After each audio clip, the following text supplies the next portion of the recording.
city. Now, it's fair to say that this week's snow made some of our region look absolutely spectacular. I'm sorry about some of the commuting to work for you, but even just the views from the M62 and the A64 look great. We're about to meet one man who can probably top all that. Paul Haxby flies a paramotor, think paraglider with an engine, and he captures some quite stunning images while he's at it. We'll speak to Paul in just a moment, but first he's had quite a day around South Yorkshire and the Peak District. Right, helmet and headset. Okay, my name's Paul Haxby. I started paramotoring about 15 years ago, and the aim is today is to go flying with a group of friends here, and what we intend to do is to fly over Lady Bower and the snowy areas of the Peak District.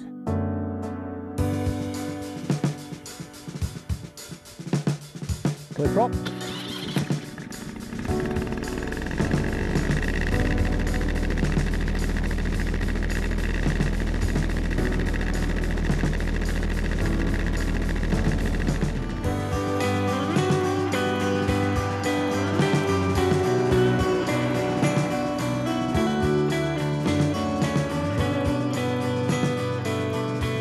We're aiming to fly across Lady Bower, see the snowy areas in the Peak District, and really generally get a good view in such a glorious kind of day.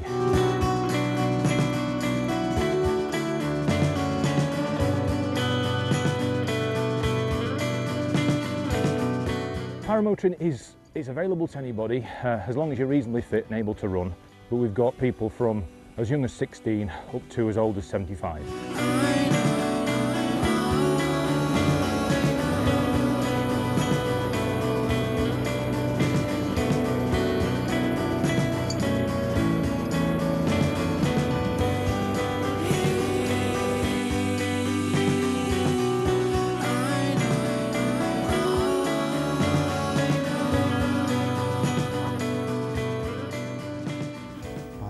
Pretty spectacular, that, Paul. How high up do you get?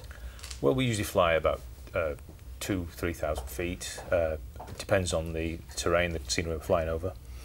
Is there a feeling of peace up there, or are you having to really concentrate on what you're doing? Well, the wing will fly itself. You can fly with your hands off the controls. The way they make the wings are much safer than they used to be, and it depends on the conditions as well, so it depends how turbulent it can be.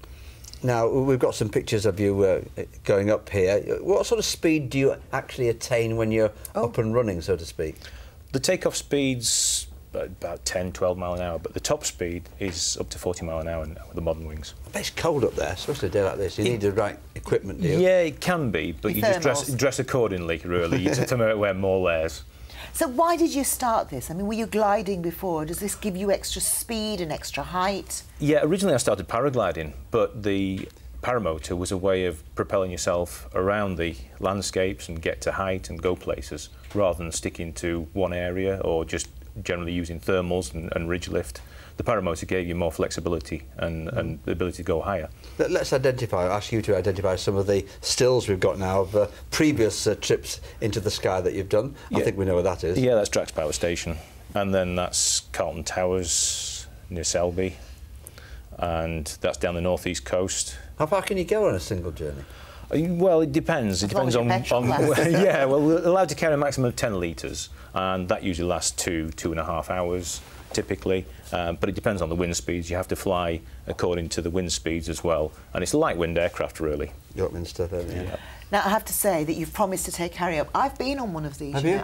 Yeah, in Abel Tasman in New Zealand. Yeah. And they're quite noisy, you know, and you have to run a little bit at the beginning. Are you up for it? I'm up for this, yeah, be OK. You won't be carrying as much with me. Only joking. Only joking, of course.